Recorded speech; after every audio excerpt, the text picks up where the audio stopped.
The 30th juz starts with Naba, which in the first passage attempts to evoke a sense of gratitude in the heedless man by presenting the different favors in creation, with the final passage drawing images of the hereafter and accountability. Nazi'at does the same, however presents an example of the stubborn rejection through the story of Fir'aun, concluding the surah presenting the consequences of choices. Abasa begins with a reference to the incident with Abdullah ibn Makhtoum and the Prophet, with the rest of it devoted to a discussion of the origins of man and plants before it describes the final day and the fate of the disbeliever and believer in the hereafter. Takwir portrays scenes from the end of worldly life.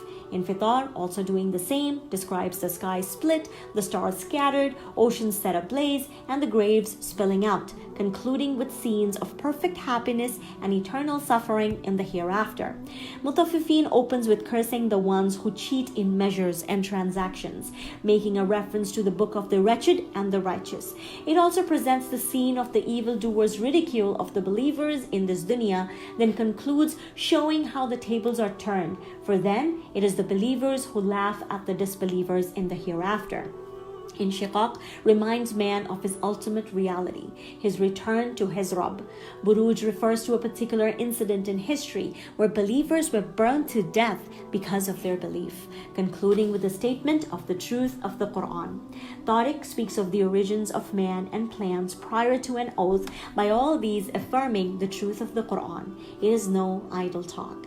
Allah speaks of creation, planning, and divine guidance, and the pastures, concluding with talking about resurrection, reward, and accountability. Ghashiyah reminds of the reward and punishment by drawing attention to the camels, skies, earth, and mountains. Fajr, on the same note, also includes within it references to the destruction that came upon the past communities, refutes the mistreatment of the poor and the needy in society, concluding with a peaceful address to the believer's soul at the time of its death. Balad reaffirms an intrinsic fact in human life.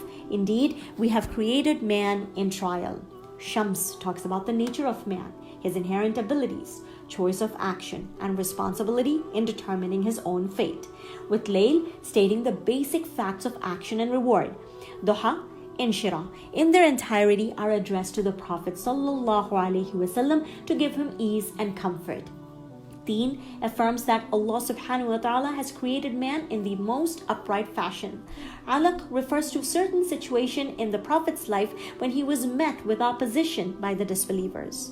Qadr talks about the night of power. Bayina establishes the commonality between all messages and messengers.